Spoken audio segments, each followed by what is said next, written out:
नमो नारायण। राधे राधे। आज हम सब 2024 जो सन 2024 है उसमें पड़ने वाले महारविवार व्रत के विषय में चर्चा करते हैं।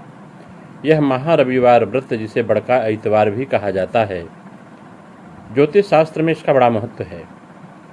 पंचांग की रीति से यह व्रत ऋषि पंचमी और पूर्णिमा के मध्य पड़ता है। पूर्णिमा जो भाद्रपद शुक्ल पक्ष की पूर्णिमा है उसके पहले पड़ने वाले रविवार के दिन ये महारविवार बड़का इतवार जिसे कहा जाता है यह पड़ता है। इस दिन भगवान सूर्य नारायण को अर्घ्य देने का विधान है। संसार में अगर आपके जीवन में बहुत सारी कठिनाइयां हैं, ग्रह नक्षत्र आपके विपरीत हैं, आप किसी अच्छे काम को करते हैं बाधा आती है, पढ़ाई करते हैं बाधा आती है, बच्चे आपके नौकरी में शिक्षा में हैं, कंपटीशन में हैं, अगर उनके जीवन में बाधा आती है तो हो सके तो बच्चों से भी रखवाना चाहिए, नहीं तो माता पिता बड़का इतवार का व्रत रखें। दिन भर वह जल आदि का सेवन करें। नमक इस व्रत में नहीं खाया जाता है। ग्रह गोचर में कुंडली में कोई भी विपरीत ग्रह अगर आप हैं के अंतर्गत हैं तो अगर आप इस बड़का इतवार का व्रत रहते हैं, जो कि इस वर्ष सन 2024 में भाद्रपद शुक्ल पक्ष की द्वादशी तिथि के दिन रविवार है, जो अंग्रेजी महीने के 15 सितंबर को पड़ रही है, इस दिन इसका व्रत किया जाएगा। अंग्रेजी महीने के 15 सितंबर के दिन बड़का इतवार का व्रत किया जाता है।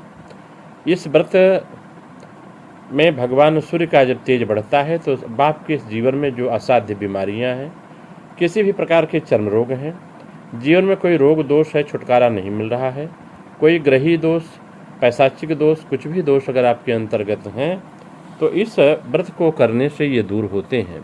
अगर आपकी कुंडली में सूर्य कमजोर हैं, आपके व्यापार में कहीं बाधा हो रही है तो इस व्रत को जरूर रखें। दिन भर इस व्रत को रखें। सूर्यास्त के पहले इस व्रत में बिना नमक के भोजन करने का विधान है।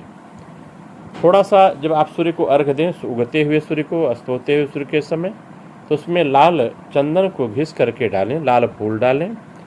इसके अभाव में आप कुमकुम रोली जो लाल रंग की है उसे डाल सकते हैं। अगर आपके पास घर में उपलब्ध हो तो शुद्ध गाय का देसी दूध जो है, देसी गाय का जो दूध है या जो भी गैया आपके पास उपलब्ध है, उनके दूध को डाल करके अर्घ दें। इस अर्घ देने से आपके समस्त मनोरथ पूर्ण होते हैं। इस दिन आप गुड़ और रोटी की दलिया का शाम को भोग लगाएं। ओम सूर्याय नमः, ओम घृणे सूर्याय नमः, ओम आदित्याय नमः इत्यादि मंत्रों का आप जप करें। इस व्रत की बड़ी महिमा है। पुराणों में एक कथा मिलती है कि रविवार का व्रत प्राचीन काल में एक नगर में बुढ़िया रहती थी। वह बुढ़िया रहा करती थी इस रविवार व्रत को। वह सुबह उठती थी, उसके पास कुछ भी नहीं था, बड़ी गरीबी थी, लेकिन बुढ़िया अपने पड़ोसन के घर जाती थी। वो गैया पाल रखी थी पड़ोसन, उसके यहाँ से गोबर लाती थी अपने आंगन को लीप करके, और भगवान का दिव्य प्रसाद तैयार करती थी बिना नमक के। गुड़ और पुआ इत्यादि बनाती थी, मीठा प्रसाद बनाती थी, भगवान को अर्घ्य दे करके वह व्रत किया करती थी। इस प्रकार रविवार का व्रत करने से वह बुढ़िया धीरे धीरे धन सान से संपन्न हो गई। तो यज्ञ हवे विष्णु, सब विष्णु को स्वीकार होता है। विष्णु के सदृश भगवान सूर्य हैं। इसी भाव से भगवान नारायण की कृपा से उसके घर के सारे विघ्न बाधाएं धीरे धीरे दूर हो गई। हर प्रकार से उसके घर आनंद होने लगा। कुछ दिन बीता तो जो पड़ोसन थी वह बड़ी चिंतित हुई कि आखिर यह बुढ़िया मेरे घर से गोबर लाती है, अपने घर पूजती है, लगता है मेरे घर के गोबर के प्रभाव से ही इसके यहाँ इतनी समृद्धि है, क्योंकि गोबर तो ये मेरे घर से लाती है। तो उस पड़ोसन ने क्या किया कि अपनी गाय को घर के आंगन में बांधना शुरू किया, जिससे बुढ़िया गोबर नहीं प्राप्त कर सकती थी।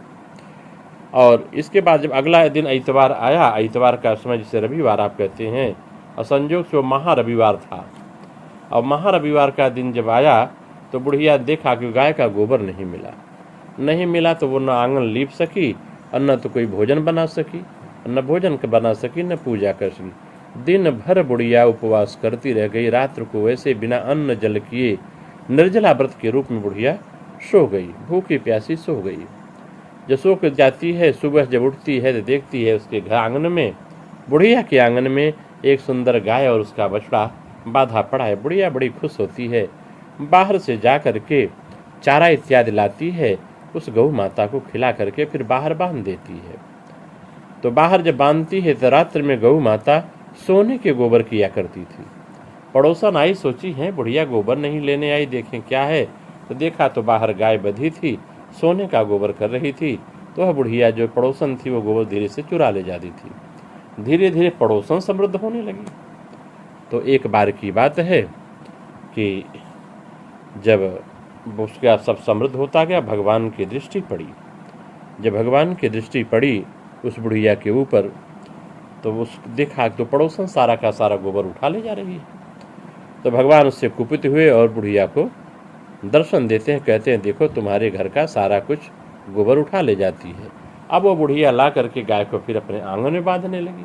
जब आंगन में बांधने लगी तो जब सुबह होकर उठता है, जब महाशिवरात्रि जो महारविवार बीतता है, देखती है कि गाय का जो गोबर है वह सब सोने का है। बड़ी प्रसन्न होती है और धीरे धीरे समझा तो मैं ठगी चली गई। इस प्रकार से गाय को वह ले जाकर अपने आंगन में बांधने लगी।